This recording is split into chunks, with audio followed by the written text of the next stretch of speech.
बाबा नाव काय आपलं? जानको बोरगारी. बरं, गाव कोणतं आहे तुमचं? हिवरे पठार. बरं, मला एक सांगा, तुम्हाला 72चा काळ आठवतो का? 72चा काळ आठवतो ना. बरं, कशी परिस्थिती असायची तेव्हा?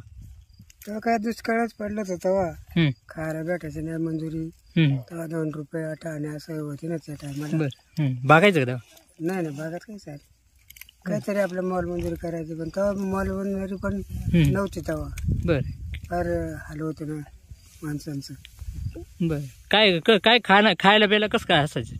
खायला काय तेव्हा रोजगार, आम्ही ते सडको जायचो तेव्हा. सडको मग ते आपलं ते सुगडी भेटायची, ते खायची. सुगडी भेटायची? हा, सगळे दिवस काढायचे. हे रस्त्याचं काम तुमच्या काळात झालेलं आहे? हा, रस्त्याचं काम. किती साली झाले हे आठवते का? ते साल 72 साल. 72 सालचं. बरं, मला एक सांगा, आता जिल्हा परिषदेच्या निवडणुका लागतात आहे पुढ्यात, तर देवराम शेठ लांडे यांना ओळखता ना? हो, ओळखते ना. बरं, त्यांची सुनबाई आता ह्या जिल्हा परिषद निवडणुकीला इच्छुक आहे, तर तुमचं काय मत आहे त्यांच्या बाबतीमध्ये? निवडणुकीच्या कोणाला पाठिंबा असतो? आहे ना, त्यांच्याच पाठीमागे आहे ना. बरं, त्यांचे कामं वगैरे काय आहेत देवराम शेठ लांडेंची या भागात? त्यांची या भागात ते सारखंच नेहमीच फिरतात, कोणत्या सुख दुःखाला ते येतात. त्यांच्या कानावर पडला का ते येणार, ते अजिबात चुकवते नाही कोणाला. पीठ म्हणजे पीठ काम कंटवायची हातात घेतला ते करणार ते. बरं, आपला पाठिंबा कोणाला असेल मग? त्यांनाच पाठिंबा. आपला नाव काय आपलं? विठ्ठल होना जावळे. बरं, गाव कोणतं?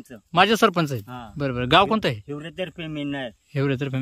मला एक सांगा, आता सध्या काय करता तुम्ही? सध्या बात या टाळीचे. बरं, किती वर्षाचं उपसरपंच पद भोगलं?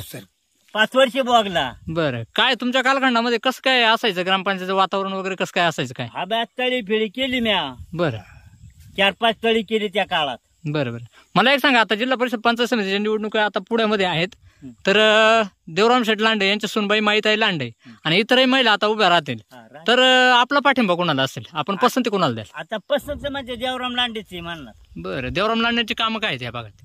त्या भागात म्हणजे मग त्याने तळी काढलेली आहेत माझ्या काळात. बरं, हा, तळी, रस्ते हे काढलेले. बरं, अजून काय कामं केली? मग बाकी नाही, म्हणजे मग आजच येरी फिरी ह्या. मला एक सांगा, माईताई लांडेंना या भागातून कसं काय पाठिंबा भेटेल? पाठिंबा द्याना म्हणजे सहकार्य केला ना तेवढा त्यांनी. हा, जाहीर पाठिंबा असेल. अध्यक्ष साहेबांनी सहकार्य तेवढा केलाय. मला एक सांगा, आता जो वाढदिवसाच्या बाबतीत जो घटनाक्रम झाला, तर हे राजकारण घडलं का त्यांच्या बाबतीत?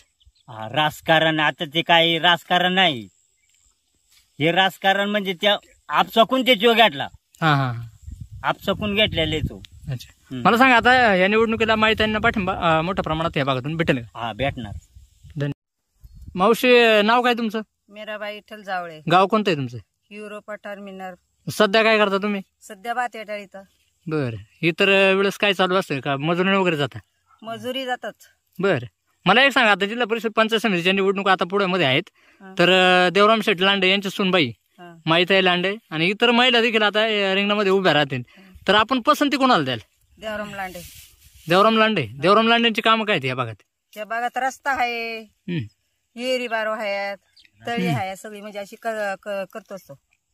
साहेबांनी काय अजून काय काम तुमच्यासाठी काय केले? महिलांसाठी महिलांसाठी गिरणी घेतल्यात, काही योजना देतोय. माईताईंना या भागातून कसं काय पाठिंबा भेटेल? भेटेल की, मोठ्या प्रमाणात भेटेल. ताई, नाव काय तुमचं? यमुना विष्णू जावळे. गाव कोणतं आहे? हिवरे पठार. बरं, सध्या काय करता तुम्ही? शेती. बरं, आता जिल्हा परिषद पंचायत समितीच्या निवडणुका आता पुण्यामध्ये आहेत, तर देवराम शेठ लांडे यांच्या सुनबाई म्हणजे माईताई लांडे आणि इतर महिला आता इच्छुक आहेत या निवडणुकीत, तर आपला पाठिंबा कोणाला असेल? माई लांड्यांना. बरं, माई लांडे यांचा स्वभाव तुम्हाला माहिती आहे का? कसं काय? एकदम साधा स्वभाव आहे त्यांचा. तुम्हाला काय मदत वगैरे केली आहे का काही? करतात ना, त्या कोणत्या पण कार्यक्रमाला आमच्या इथे येत असतात.